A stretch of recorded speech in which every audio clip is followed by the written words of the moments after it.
নমস্কার, আপনাদের সকলকে স্বাগত হাই নিউজ নেটওয়ার্কের মুখোমুখি অনুষ্ঠানে। আপনাদের সঙ্গে রয়েছে আমি শান্তম চক্রবর্তী। প্রত্যেক সপ্তাহে আপনাদের কাছে মুখোমুখি অনুষ্ঠান নিয়ে আসি রোববার এই সন্ধ্যেবেলায় 7টার সময়। যারা দেখতে পান না তারা অবশ্যই পরবর্তীতে দেখে নেন ফেসবুকে কিংবা ইউটিউবে। এখন এই মুহূর্তে ডিজিটাল মাধ্যম টেলিভিশনের মতোই জনপ্রিয়, কিংবা বলা ভালো যে টেলিভিশনের চেয়েও বেশি জনপ্রিয়, কারণ আমাদের প্রত্যেকের বুক পকেটে কিংবা ব্যাগে থাকে সেই বিনোদনের মাধ্যমটি, অর্থাৎ আমাদের স্মার্টফোন। আর সেই স্মার্টফোনেই আমরা সবসময় দেখে নিতে পারি। আর সেই কারণেই আজকে যে বিষয়টি নিয়ে কথা বলবো, সেই বিষয়টি নিয়ে আমাদের প্রত্যেকের কম বিস্তর ভাবনা চিন্তা রয়েছে। কারণ আমাদের প্রত্যেককেই মোটামুটিভাবে স্মার্টফোনের দৌলতে ডিজিটালি এনগেজড হয়ে থাকতে হয়। পরিষ্কার হলো না বিষয়টা? বিষয়টা হচ্ছে যে আমরা বেশিরভাগ সময়েই ইউটিউবে কিংবা ফেসবুকে কিংবা অন্যান্য যে সমস্ত বিষয়গুলো রয়েছে, অর্থাৎ ইনস্টাগ্রাম থেকে শুরু করে এক্স হ্যান্ডেল ইত্যাদি ইত্যাদি, সকলেরই মোটামুটিভাবে সেখানে তাদের যাতায়াত রয়েছে। বিভিন্ন বিখ্যাত মানুষের প্রোফাইল যেমন দেখেন তারা, তেমনি বিভিন্ন কন্টেন্টে তারা আগ্রহী হন, এবং সেই কন্টেন্টে আগ্রহী হওয়ার ফলে যেটা হয় সেটা হচ্ছে তাদের ডিজিটাল ফুটপ্রিন্ট, অর্থাৎ পায়ের ছাপ বিভিন্ন জায়গায় রয়ে যায়। আর এই বিভিন্ন জায়গায় রয়ে যাওয়ার জন্য কি তাদের কোনো বিপদ হতে পারে? আবার ধরুন, গত সপ্তাহ দুয়েক আগে আমি হঠাৎ একটি ফোন কল পেলাম দুপুরবেলা। সেই সময় হঠাৎ একটি রেকর্ডেড ফোন কল, এবং সেই রেকর্ডেড ফোন কলটি করা হচ্ছে ট্রাইয়ের তরফ থেকে, অর্থাৎ telecommunications regulations authority of India. তাঁরা ফোন করছেন এবং রেকর্ডেড ভয়েস মেল, এবং সেখানে বলা হচ্ছে এই অপশানের জন্য 2 টিপুন, এই অপশানের জন্য 9 টিপুন। 9টি টেপার পর সেখানে জানানো হলো আমাকে যে আমার মোবাইল থেকে গত 2 মাস যাবৎ বেশ কিছু বেআইনি কার্যকলাপ সাধিত হয়েছে, এবং এই নম্বরটি ব্লক করে দেওয়া হবে আগামী 2 ঘন্টার মধ্যে। তো তারপরে যে কথোপকথন হলো সেটা আর এই মুহূর্তে বলতে চাইছি না সংবাদ মাধ্যমে কিংবা মানে টেলিভিশনে কিংবা ডিজিটাল মাধ্যমে। কিন্তু বিষয়টা হচ্ছে এই রকম ফোন কলস বিভিন্ন জায়গা থেকে পেতে শুরু করেছেন আপনিও। হয়তো অনেকের কাছ থেকেই শুনছেন যে এরকম ঘটনা ঘটছে। তাহলে উপায়? আপনি কি ঘাবড়ে যাবেন? আর ঘাবড়ে গিয়ে হাজার হাজার আপনার কষ্টার্জিত যে সম্পদ সেগুলোকে তুলে দেবেন কারোর হাতে? নাকি হাজার কিংবা লক্ষ কিংবা কোটিও হতে পারে, সেটা সারা বিশ্ব জুড়েই এই ধরনের ঘটনা চোখে আসছে, সামনে আসছে। হ্যাকিং কিংবা ফিশিং এই বিষয়গুলো নিয়ে আমরা শুনেছিলাম, কিন্তু এখন আমাদের শুনতে হচ্ছে ডিজিটাল অ্যারেস্ট নামক একটি সাংঘাতিক বিষয়, যে বিষয়টি আদৌ তার কোনো অস্তিত্ব নেই। মন কি বাতে দেশের প্রধানমন্ত্রী নরেন্দ্র মোদীকে স্বয়ং তাকে বলতে হয়েছে এই বিষয়টি নিয়ে। আর এই বিষয়গুলো সম্পর্কে একটুখানি বিস্তারিত জানবার চেষ্টা করব একজন বিশেষজ্ঞ, অবশ্যই কোনো একজন বিশেষজ্ঞের কাছে, কোনো একজন বিশেষ মানুষের কাছে তো আমরা আসি মুখোমুখি অনুষ্ঠান নিয়ে। আর আজকে পেয়েছি যাকে, তিনি এই সাইবার সিকিউরিটি বা এই যে অপরাধমূলক যে সমস্ত ঘটনাগুলো হচ্ছে, নিরাপত্তা এবং অপরাধ এবং সুরক্ষা, এই সবটা নিয়েই যিনি দীর্ঘদিন ধরে কাজ করে চলেছেন। কলকাতার বুকে একটি উল্লেখযোগ্য নাম রেজা আহমেদ আমাদের সঙ্গে রয়েছেন। নমস্কার, স্বাগত জানাই রেজা। আমি একদম শুরুতেই একটুখানি জানতে চাইব, সেটা হচ্ছে যে এই যে ডিজিটাল অ্যারেস্ট সম্পর্কে আমি একটা নাতিদীর্ঘ বক্তৃতা দিলাম। এটার তো নানান রকম প্রকারভেদ রয়েছে, এবং এমনকি আমরা যখন আমি যখন তোমাকে ফোন করছি সেই সময়ও আমাকে শোনানো হচ্ছে সেন্ট্রাল মিনিস্ট্রি থেকে যে এরকম কোনো ঘটনা ঘটলে 1930 তো ফোন করবেন, রাইট? কিন্তু তারপরেও এইরকম ঘটনা ঘটে চলেছে। আমরা কি পরাস্ত হচ্ছি যারা মানে আমরা বলতে আমি একদম সমষ্টিগতভাবে 150 কোটির দেশের কথা বললাম, আমরা কি পরাস্ত হচ্ছি তাদের ইন্টেলিজেন্সের কাছে? না, দেখো ইন্টেলিজেন্সের কাছে পরাস্ত হচ্ছি, এটা আমি পরে আলোচনায় আসছি। সবচেয়ে মজার কথা হচ্ছে যে ডিজিটাল অ্যারেস্ট যে শব্দটা নিয়ে আজকে এত পুরো ভারতবর্ষে মাতামাতি আর কি, যেখানে শুধুমাত্র পশ্চিমবঙ্গে গত 3-4 মাসে প্রায় 250 কোটি টাকা মাত্র তছরূপ হয়েছে। শুধু তাই না, রিসেন্ট মনে হয় জানুয়ারিতে একজনকে ধরা হয়েছে, কলকাতাতে অ্যারেস্ট করা হয়েছে, যার কাছ থেকে প্রায় 108 কোটি টাকা বাজেয়াপ্ত করা হয়েছে এই ডিজিটাল অ্যারেস্ট থেকেই তোলা টাকা আর কি, রাইট? তো প্রথমেই যেটা আমি বলতে চাইছি সেটা হচ্ছে এই ডিজিটাল অ্যারেস্ট শব্দটা হচ্ছে ভুল। এই ডিজিটাল অ্যারেস্ট কিন্তু আমাদের দেওয়া বা গভর্নমেন্টের দেওয়া বা কোনো আইন থেকে স্বীকৃত কোনো শব্দ না।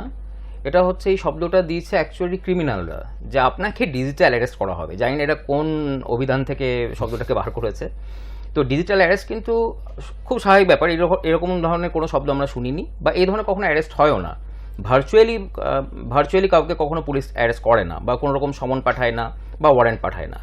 তো যাই হোক, সেই শব্দটা নিয়ে আমি এখন আলোচনায় যাচ্ছি না, কিন্তু মজার একটুখানি কথা একটা ছোট্ট করে যোগ করে দিই, সেটা হচ্ছে অ্যারেস্ট। আমি একজন অত্যন্ত সিনিয়র এক্স পুলিশ কর্মীর কাছ থেকে শুনলাম, পুলিশ আধিকারিক, যেটা হচ্ছে পুলিশের নিয়ম আছে, অ্যারেস্ট করতে হলে অ্যারেস্ট মেমো নিয়ে যেতে হবে, Memo এবং নিয়ে যেতে হবে, exactly. যাকে অ্যারেস্ট করবেন তাকে ফিজিক্যালি টাচ করে তাকে হ্যান্ডকাফ পরাতে হবে অথবা নিয়ে যেতে হবে, নিয়ে যেতে হবে, এইটার নিয়ম আছে। এক্স্যাক্টলি। তো তার মানে ডিজিটাল অ্যারেস্ট শব্দটা হচ্ছে ভুল, কিন্তু অ্যাকচুয়ালি কি এটা মানে যে ক্রাইমটা, যে মোডাস অপারেন্ডি দিয়ে কাজটা করা হয়, এটা কি আদৌ সত্যি কোনো অ্যারেস্ট? সেটা সবাই জানি, আজকে জেনে গেছি, সংবাদ মাধ্যমে হোক বা অ্যাওয়ারনেস প্রোগ্রামের মাধ্যমে, যেগুলো অ্যারেস্ট কিছু না, একটা লোককে ভয় দেখে কিছু টাকা আত্মসাৎ করা।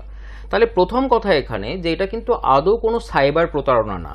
হতে পারে এটা সাইবার মিডিয়াকে ইউজ করে কাজ করা হচ্ছে বলে আমরা এটা সাইবার প্রতারণা বলছি, কিন্তু এটা কিন্তু সাইবার প্রতারণা বা টেকনিক্যালি যে কোনো প্রতারণা করা হচ্ছে ওটিপি নিয়ে বা কিউআর কোড পাঠিয়ে বা কোনো ফিশিং লিঙ্ক পাঠিয়ে যে প্রতারণা করা হচ্ছে আপনার সাথে, সেরকম কিন্তু না। তাহলে হচ্ছেটা কি এখানে? তাহলে ডিজিটাল অ্যারেস্ট শব্দ থেকে যদি আমরা এটা বলি, যেটা হচ্ছে এক্সটর্শন, মানে ভয় দেখিয়ে টাকা তুলে নাও, আমার হচ্ছে এই শব্দটা অ্যাকচুয়ালি সঠিক এক্ষেত্রে। কারণ আপনাকে কিন্তু কোনো রকমভাবে লিঙ্ক পাঠিয়ে বা ওটিপি নিয়ে আপনার কাছে টাকা হ্যাক করছে না, এখানে হ্যাকিং নামক শব্দটা আমরা যুক্ত করতে পারি না। সিম্পল, আপনাকে ভয় দেখানো হচ্ছে কোনো একটা অ্যারেস্টের বাহানায়, আপনার নামে কোনো একটা অভিযোগ জমা পড়েছে, আপনি কোনো একটা খারাপ কাজের সঙ্গে বা প্রতারণার কাজের সঙ্গে লিপ্ত আছেন, বা আপনার কোনো ব্যাংকে ইলিগাল কিছু টাকা ট্রানজ্যাকশন হয়েছে, বা আপনার কোনো পার্সেল কোথাও পাঠাচ্ছিলেন, সেটা কোনো এয়ারপোর্টে ধরা হয়েছে, সেখানে শুল্ক বিভাগ আপনার উপরে কিছু ট্যাক্স চাপাবে বা এরকম কিছু বলে আপনাকে এক ধরনের প্রতারণা করা হয়, মানে অ্যারেস্ট করার ধমকি দিয়ে আপনার সাথে একসময় তারা একটা ডিলিংয়ে আসে যে এত টাকা দিলে আপনাকে ছেড়ে দেওয়া হবে। তো এই যে পদ্ধতিটা, এখানে কি কোথাও আদৌ কি আমরা দেখতে পাচ্ছি যে সাইবার টেকনিক্যাল কোনো টার্মস বা ধরুন ওটিপি লিঙ্ক বা এই ধরনের কিছু কি কারসাজি হচ্ছে না। সিম্পল আপনাকে ভয় দেখে কিছু টাকা আত্মসাৎ করা। তাহলে এখানে ডিজিটাল অ্যারেস্ট শব্দটাই ভুল, কারণ এটা ডিজিটালি আদৌ হয় না। এটাকে আমরা ভালোভাবে বলতে পারি এটা এক ধরনের এক্সটর্শন, ভয় দেখিয়ে আপনার নার্ভের পালসের ক্ষমতা বুঝে আপনার কাছ থেকে কিছু টাকা তুলে নেওয়া। আমি ওই জন্য বলছিলাম যে তাদের কাছে কি আমরা পরাস্ত হচ্ছি বেশিরভাগ ক্ষেত্রে, কিন্তু হ্যাঁ, অবভিয়াসলি পরাস্ত হচ্ছে। এই কারণে দেখুন, এখানে যে লোকগুলোকে ভিকটিম বানানো হয় তারা ম্যাক্সিমাম খেয়াল করে দেখবেন যে যাদের প্রচুর টাকা পয়সা আছে, কারণ আপনার সমস্ত ডেটাবেস তারা সোশ্যাল মিডিয়া থেকে কালেক্ট করে নিচ্ছে, বিভিন্ন এই যে আপনার ফুটপ্রিন্টসের কথা বলছি। হ্যাঁ, এবার শুধু তাই না, আপনি অ্যামাজন বলুন, ফ্লিপকার্ট বলুন, যেখানে আপনি প্রচুর ট্রানজ্যাকশন করছেন, কেনা বেচা করছেন, সেখানকার কোনো এমপ্লয়িকে তারা হায়ার করে তাদের কাছ থেকে আপনাদের ডেটাবেস তুলে নিচ্ছে। ইভেন ব্যাংক থেকে আপনার ডেটাবেস তারা কালেক্ট করতে পারে, বিভিন্ন মিডিয়া থেকে তারা আপনার ডেটাবেস কালেক্ট করে সেই ধরনের লোকগুলোকে টার্গেট করে। এবং কাদিকে করা হচ্ছে ম্যাক্সিমাম যারা একটু টেকনিক্যাল বিষয়ে,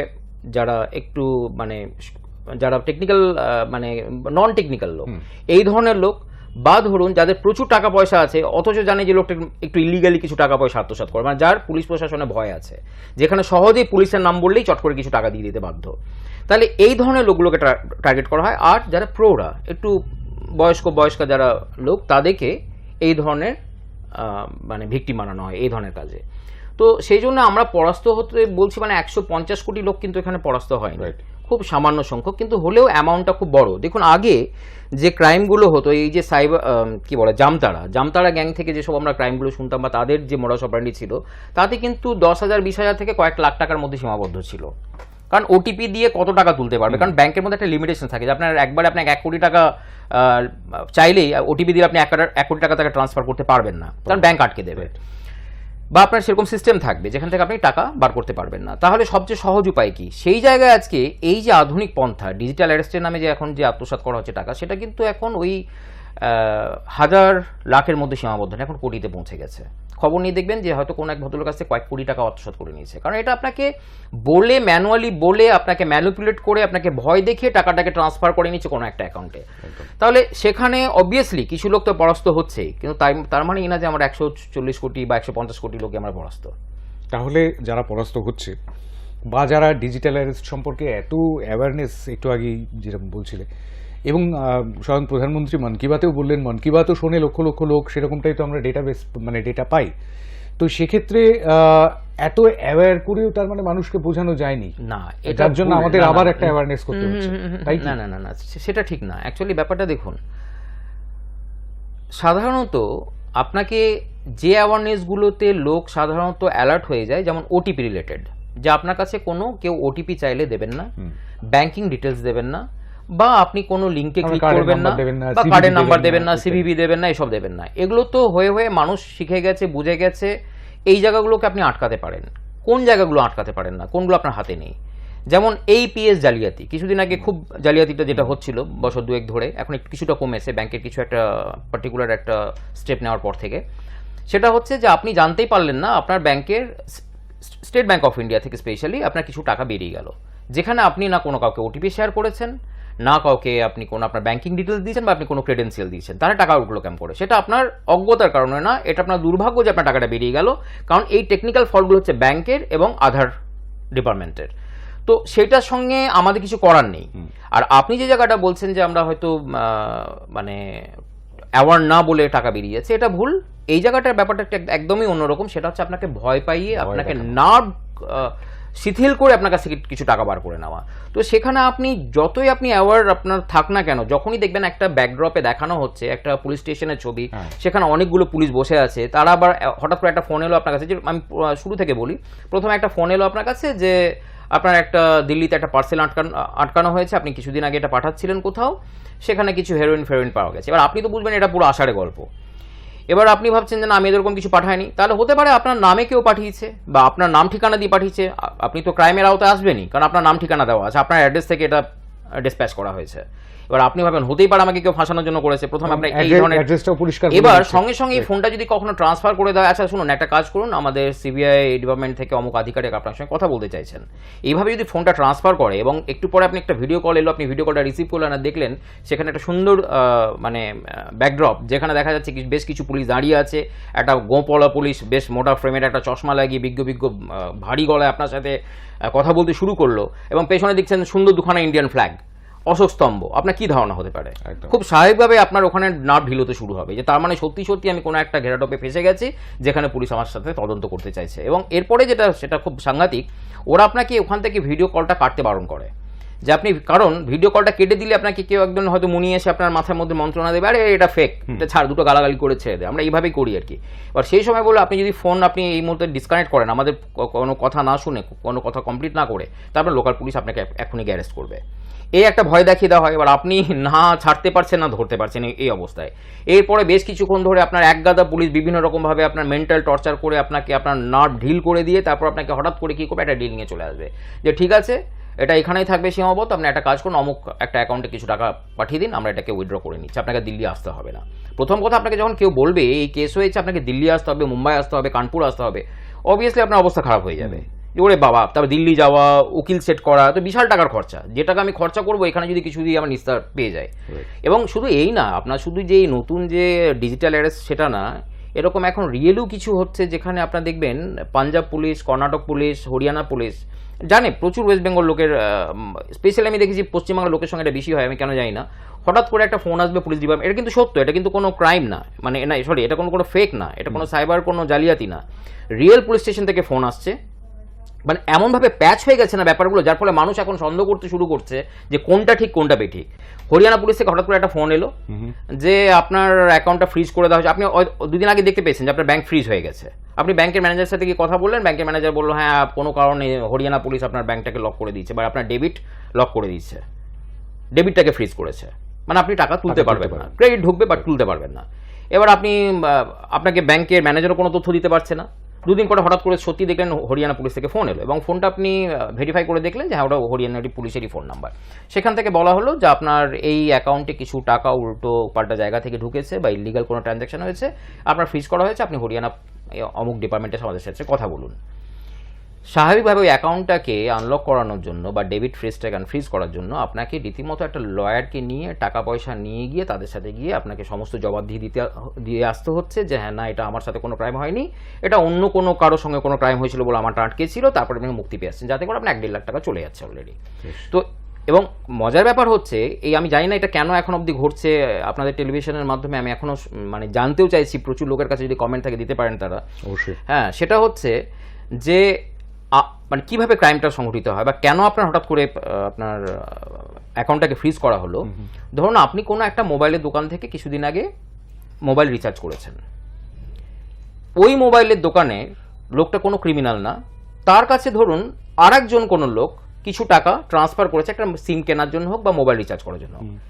এবার ওই থার্ড পার্টি লোকটার সাথে হয়তো তার কোনো অ্যাকাউন্টে কোনো একটা ইলিগাল কোনো ট্রানজ্যাকশন হয়েছিল, আচ্ছা, তাকে যখন অ্যারেস্ট করা হচ্ছে কোনো একটা কেসের ভিত্তিতে বা কোনো একটা কমপ্লেন্টের ভিত্তিতে, তার সঙ্গে 7th লেয়ার অবধি যতগুলো অ্যাকাউন্ট আছে তার সঙ্গে যুক্ত সবগুলোকে কল করা হচ্ছে, তাদেরগুলোকে ফ্রিজ করে। এটা আমার যুক্তিতে মাথায় ঢুকলো না, যেটা কোন সিস্টেম, ক্রাইম করছে একজন আর তার জন্য খেসারত দিতে হচ্ছে আরো থার্ড পার্টি লোকগুলোকে।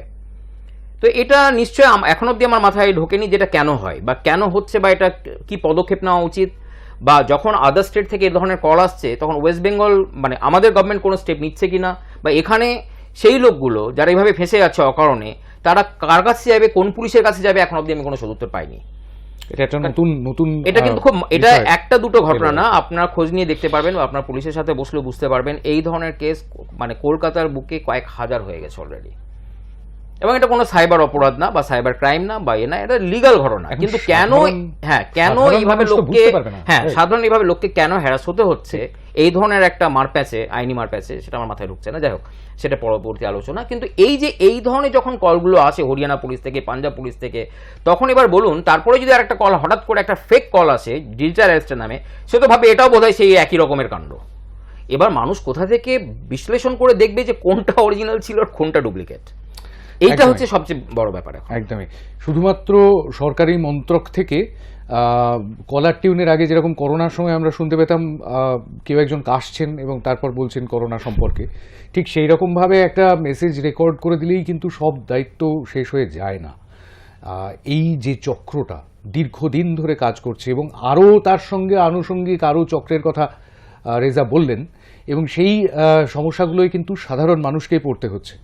সাধারণ মানুষকে একটা কথা একটু আগে উল্লেখ করলে যে যারা হয়তো খানিকটা এই বিষয়টা সম্পর্কে জানে না, ডিজিটালি বা টেকনিক্যালি যারা হয়তো একটু পিছিয়ে রয়েছে, তাদের ক্ষেত্রে আমি তো গত 28 বছর ধরে জার্নালিস্ট, সুতরাং তারা যারা আমাকে ফোন করছে সিএসসির নাম করে কিংবা ট্রাইয়ের নাম করে, তাদেরও তো জানা উচিত যে আমি জার্নালিস্ট, আমার পেশার ডিটেলটাও পেয়ে যাচ্ছে নিশ্চয়ই তারা যেখান থেকে পাচ্ছে।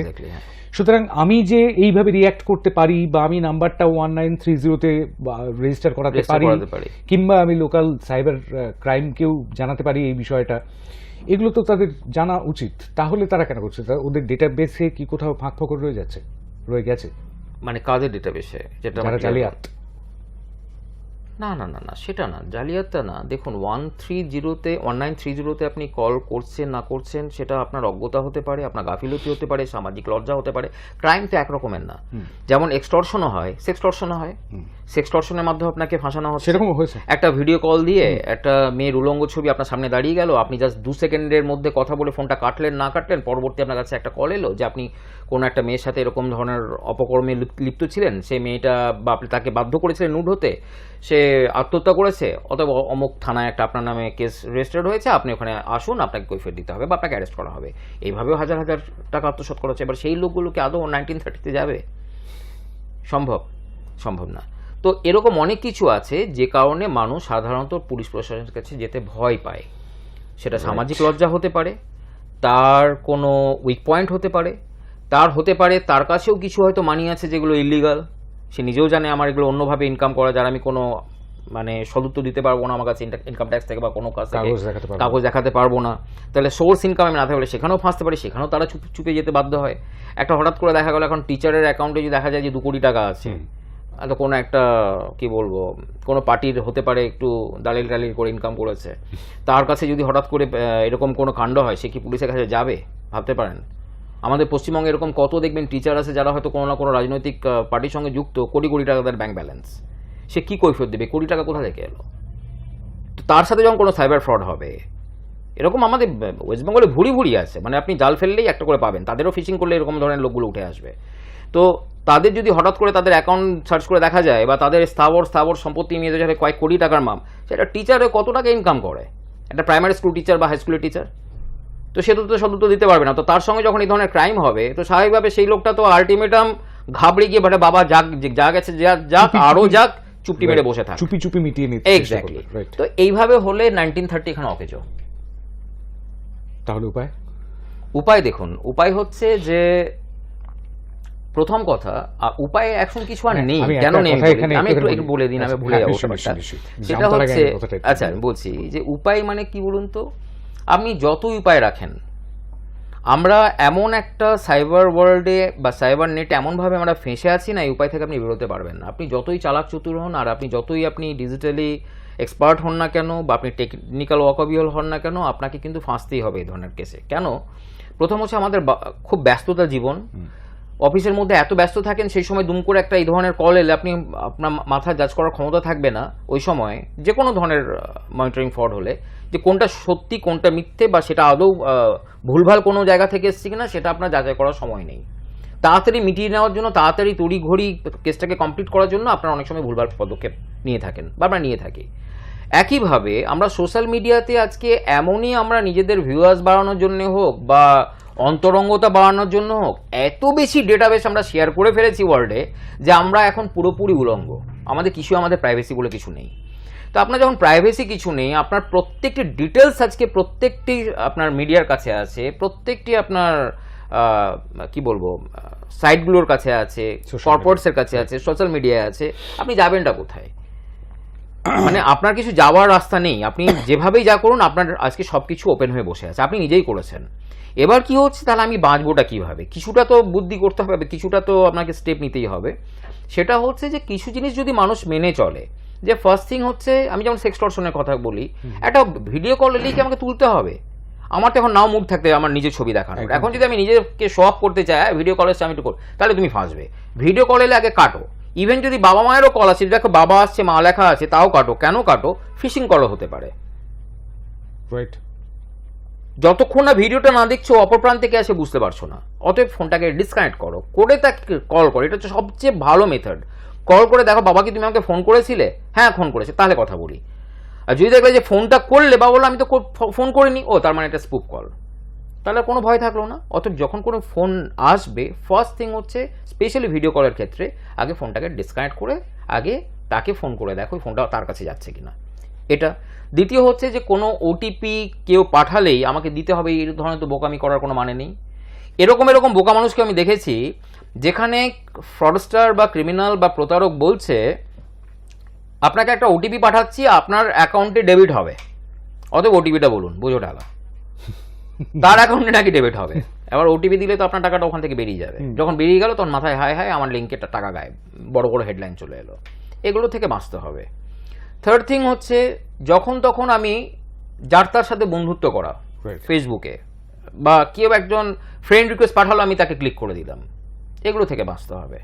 নাহলে তুমি 2 দিন পরে সমস্ত কিছু তোমার উজাড় করে দিয়ে দেবে। আজকে নর্মাল বন্ধুত্ব, কালকে আরও অন্তরঙ্গতা, তারপরে বেডরুম, তারপর সব ফাঁক। তো এইগুলো থেকে বাঁচতে হবে মানুষকে।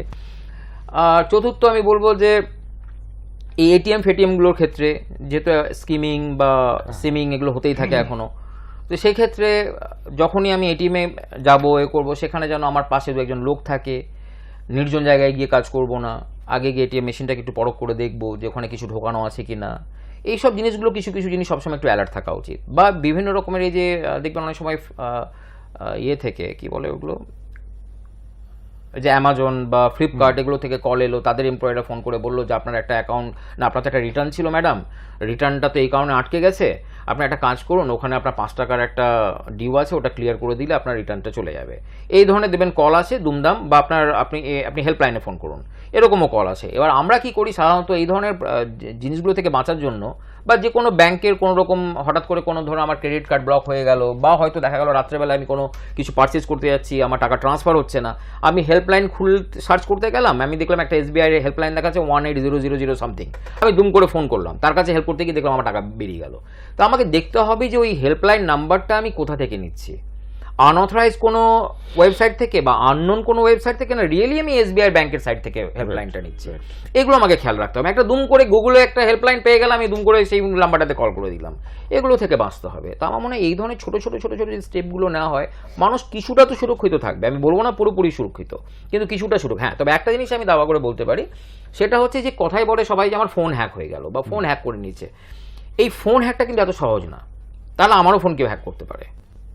আমি এই মুহূর্তে আমি স্ক্রিনে বলতে পারি, যদি ওয়েস্ট বেঙ্গলে কেউ হ্যাকার আছে আমার ফোনটা হ্যাক করে দেখা, আমি নাম্বার শেয়ার করে দিতে পারি। রিমোটলি কোনো ফোন হ্যাক করা যায় না যতক্ষণ না আপনি কিছু বোকামি না করবেন।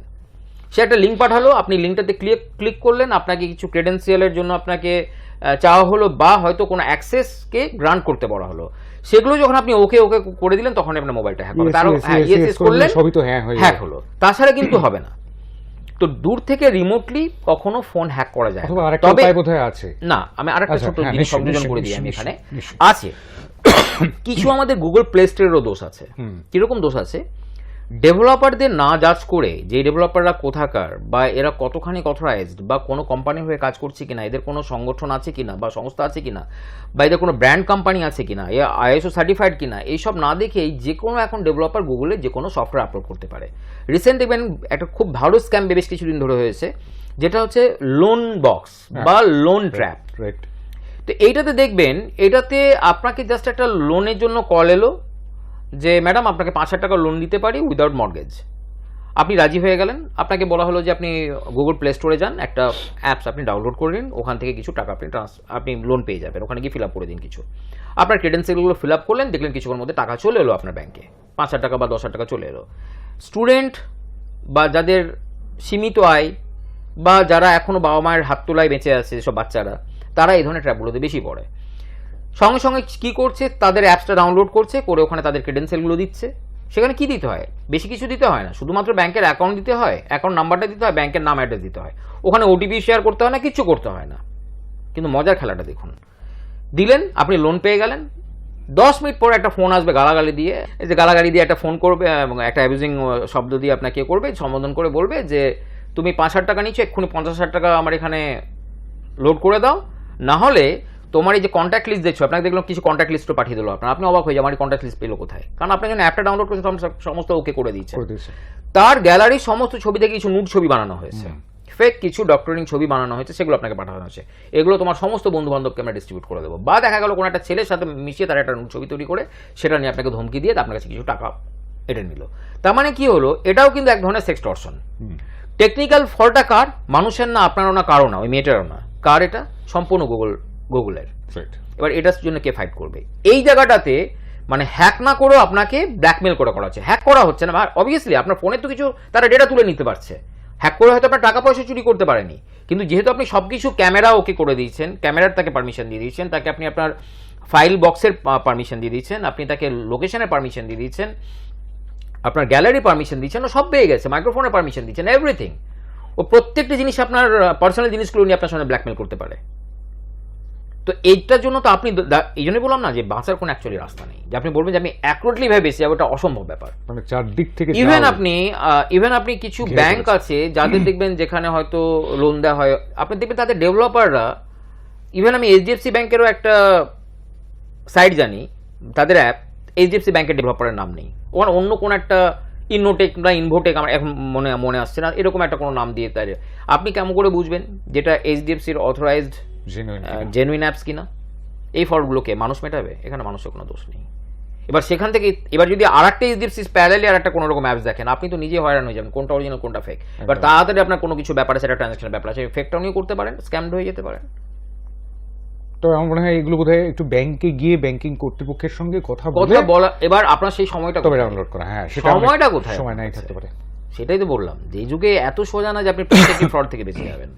আরো একটা ব্যাপার আছে, সেটা হচ্ছে ফেসবুকে কিছু বিজ্ঞাপন থাকে, অ্যাড বলে, এই বিজ্ঞাপনগুলোর থেকে আমি নিজে ভুক্তভোগী, আমি জানি বিজ্ঞাপনগুলোর থেকে এটি একজোড়া জুতো কিনেছিলাম এবং কেনবার পর টাকা ট্রান্সফারও হয়ে গেল, সবকিছু অনলাইন, সমস্ত কিছু শেষ পর্যন্ত আর এলো না, যে ডেটটা বলা হয়েছিল সেই ডেটে গিয়ে দেখলাম ওই নামে সাইটটাই নেই। আচ্ছা, এবার আপনাকে বলি, আমি এই কথাটা বলতে চাচ্ছিলাম, মাঝখানে আপনি আমাকে ক্রস করলেন, সেটা হচ্ছে সবচেয়ে মানে এটার মেন অ্যাকচুয়াল যে ব্যাপারটা আমি বলতে চাচ্ছিলাম শর্টকাটে, সেটা হচ্ছে মানুষের লোভ। সস্তায় ব্র্যান্ডেড জিনিস দেখবেন। স্নিচ বলে একটা কোম্পানির প্রচুর অ্যাড আছে, স্নিচের শার্ট। এবার স্নিচের প্ল্যাটফর্মে গিয়ে করছেন, তাদের অ্যাপস দিয়ে করছেন, আপনি ডাইরেক্ট অনলাইন আপনি পেমেন্টটা করছেন তাদের সাইটের থ্রুতে। এগুলোর অনেক কিছু ব্যাপার আছে যেগুলো আপনার আমার মাথায় সহজে বোঝার ক্ষমতা নেই, এটা জেনুইন কি জেনুইন না। তাহলে আপনার লোভ আপনাকে এখানে সর্বশান্ত করছে। অনেক সময় আমরা লোভের বর্ষবর্তী হয়ে এই কাজগুলো করে থাকি, সেটাকে তো আর কেউ আটকাতে পারবে না। আপনার বিবেকবোধ, আপনার নিজের পার্সোনালিটি আপনাকে আটকাতে পারে, সেখানে কোনো টেকনিক্যাল বুদ্ধি আপনার কাজ করবে না। এরকম আপনি একটা শুধু বললেন তো এরকম ভুরি ভুরি দেখবেন আপনার অ্যাড খুলতেই অ্যাড চলে আসে, খুলতেই অ্যাড চলে আসে। একদম। এবার দেখুন ব্যাপারটা কোন জায়গায় জানেন তো আমরা দাঁড়িয়ে, সেটা হচ্ছে যে এই সাইবার দুনিয়া থেকে যদি আমরা না বেরোই তো আমরা সব সময় আমরা কিন্তু এক্সপোজড হয়ে আছি সব জায়গায়। যেমন ধরুন আপনার পেছনে যে আমার এই যে দেখতে পাচ্ছেন অ্যালেক্সা, এই অ্যালেক্সার কথাই বলি, এই আমরা যতগুলো কথা বলছো কিন্তু সব শুনছে, he is listening each and every word. এখানে আমরা দুবার হয়তো কোনো আপনি যেমন অ্যামাজন বা ফ্লিপকার্ট নিয়ে দুবার শব্দ উচ্চারণ করেছেন, আপনি একটা কোনো কোম্পানি বা ব্র্যান্ডের নাম ইউজ করেছেন। আমার এই ওয়াইফাই জোনের মধ্যে যে মোবাইলগুলো আছে এর মধ্যে কিছুক্ষণের মধ্যে আমি ওই অ্যাডগুলোই পাবো ফেসবুকে বা হোয়াটসঅ্যাপে, সাধারণ, রাইট? এবার অ্যালেক্সা দাবি করতে পারে, মানে অ্যামাজন দাবি করতে পারে যে না, শুধু যখন আপনি অ্যালেক্সা বলে কথা বলছেন তার সঙ্গে তখনই শুধু আপনার কথা শুনে সে আনসার দিচ্ছে। যেমন আমি এখনই বলছি, Alexa what's the time now? It's 4:10 p.m. Okay, time বলে দিল। তার মানে আমি যখন বললাম যে কটা বাজে অ্যালেক্সা, তখন বললো। তার মানে অ্যালেক্সা বললে আনসার দেবে, তার মানে এই না যে আমার কোনো কথা শুনছে না। প্রমাণ, আমি যে অ্যালেক্সা বললাম সেটার জন্য শোনার জন্য তো কান পেতে ছিল অ্যাটলিস্ট। রাইট। অ্যালেক্সা বলেছি বলে শুধু উত্তরটা দিল, আমি অ্যালেক্সা ইউজ করিনি বলেও উত্তর দেয়নি। রাইট। তার মানে সব কথা শুনছে। এবং টার্গেটেড যে আজকে বিজ্ঞাপনগুলো হয় সব কিন্তু এইভাবেই হয়। আপনার মোবাইল, এই যে আমার এই মোবাইল এখানে রাখা আছে, আপনি কেমন করে বুঝবেন যে মাইক্রোফোন আপনার রেকর্ড করছে না কথা? বিভিন্ন কোম্পানি এরকম করতে পারে যে প্রি অ্যাক্টিভেটেড মাইক্রোফোন রেখেই দিতে পারে, যেটা আপনার বোঝার ক্ষমতা নেই। আমরা যে ম্যালওয়্যার অ্যাপসগুলো অনেক সময় ক্রিমিনালদের ধরার জন্য ইউজ করে থাকি, যেগুলো স্পাই অ্যাপ বলি আর কি, সেগুলোতে কি হয়, রিমোটলি আপনার মাইক্রোফোন অন করা যায়, অন করে তার কথাগুলোকে শোনা যায়, অ্যাম্বিয়েন্স রেকর্ড। মানে আমার ফোন রাখা আছে, আমরা যে গল্প করছি এটা আরেকজন থার্ড পার্টি বসে শুনতে পারে। তাহলে এবার বলুন, আপনি যে ডিভাইসগুলো ইউজ করছেন, যে আজকে প্রযুক্তির সঙ্গে আপনি যুক্ত, সেগুলো কিন্তু সব চারিদিকে অ্যাক্টিভেট হয়ে আছে। প্রত্যেক মুহূর্তে আপনার ডেটা তারা চুরি করতে ব্যস্ত। দিস আর অল থিপ, আর কিচ্ছু না। আপনার ঘরে বসে সুন্দর আপনাকে কিছু এন্টারটেইন দেওয়ার মাধ্যমে সব কিছু চুরি করছে। বাঁচার কোনো উপায় নেই, কোনো উপায় নেই। আমার যেমন ঘরের প্রত্যেকটি ডিভাইস, আপনার এসি থেকে শুরু করে লাইট, সমস্ত হচ্ছে আমার অ্যালেক্সা এনেবলড। মানে অ্যালেক্সা দিয়ে আমি অন করতে পারি, অফ করতে পারি, টিভি, ফ্রিজ, এভরিথিং। আমি বাইরে চলে গেলাম, বাইরে থেকে হঠাৎ করে ভুলে গেলাম যে আমি এসি অন করে এসেছি, আমি বাইরে গিয়ে আমার মোবাইলে বললাম যে আমার ঘরের অমুক এসিটা বন্ধ করে দাও বেডরুমের, বন্ধ হয়ে যাবে। তার মানে একটা লোকের ঘরে কতগুলো ডিভাইস ইউজ করছে তাদের কাছে সেই ডেটাবেসও আছে, সে কোন ব্র্যান্ডের এসি ইউজ করছে সেটাও আছে, সব সব এভরিথিং। তাহলে যেহেতু আপনি পুরোটাই এক্সপোজড, সেখানে বাঁচার আমার মনে হয় খুব একটা জায়গা নেই। এবার আপনার ভাগ্য আর কি। সকাল থেকে রাত পর্যন্ত সবসময়, মানে যতক্ষণ জেগে থাকি এবং যতক্ষণ ঘুমিয়ে থাকি, সবসময় আমাদের ওই প্রযুক্তির মধ্যে থাকতে হয় আর কি। কিন্তু মুশকিল হচ্ছে প্রযুক্তিটাকে ঠিকভাবে ব্যবহার করছি কিনা, প্রযুক্তিটাকে সুরক্ষিতভাবে ব্যবহার করছি কিনা। তারপর তো ভাগ্যের ব্যাপার যে ওই সুরক্ষাটা কোনো কাজে লাগবে নাকি শেষ পর্যন্ত কোথাও অরক্ষিতই হয়ে যেতে হবে আমাদের, সেটা একেবারেই পুরোপুরি কপালের ব্যাপার। কিন্তু তবু একটু সতর্ক থাকবার চেষ্টা করা উচিত, করতেই হবে। সেটাই রেজা সাহেব বলছিলেন আমাদের। আর আরও কিছু প্রশ্ন ছিল, সেগুলো না হয় পরের পর্বের জন্য তোলা থাক, কারণ জামতাড়া গ্যাংয়ের কাজ করবার স্টাইলটা একেবারেই আলাদা। তারা অনেকটাই সিমিলার কিন্তু অনেকটাই ডিফারেন্ট, অনেকটাই আলাদা। আর সেই সব নিয়ে আরেকদিন না হয় কথা বলা যাবে। এবং সেই সঙ্গে সঙ্গে আরেকটি শব্দ একদম শেষ বেলায় উঠে এসেছে, ম্যালওয়্যার। এই ম্যালওয়্যার কিভাবে আপনার মোবাইল ফোনে, আপনার স্মার্টফোনে দিয়ে দেওয়া যায়, তার একটা লম্বা ফিরিস্তি আছে। সেটা নিয়েও না হয় একদিন কথা বলা যাবে, আপনাদের সচেতন করবার জন্য। আজকের মুখোমুখিতে থাকবার জন্য অনেক অনেক ধন্যবাদ রেজা। আমাদের সঙ্গে ছিলেন সাইবার বিশেষজ্ঞ রেজা আহমেদ। আমরা তার কাছ থেকে একটুখানি জেনে নেওয়ার চেষ্টা করছিলাম এই যে আলোকিত সাইবার দুনিয়া, আলোকিত প্রযুক্তির দুনিয়া, সে আলোকিত দুনিয়ার ভেতরে কোথায় কোথায় ছায়া আছে, কোথায় কোথায় অন্ধকার লুকিয়ে আছে। আজকের মুখোমুখি এই পর্যন্তই। নমস্কার।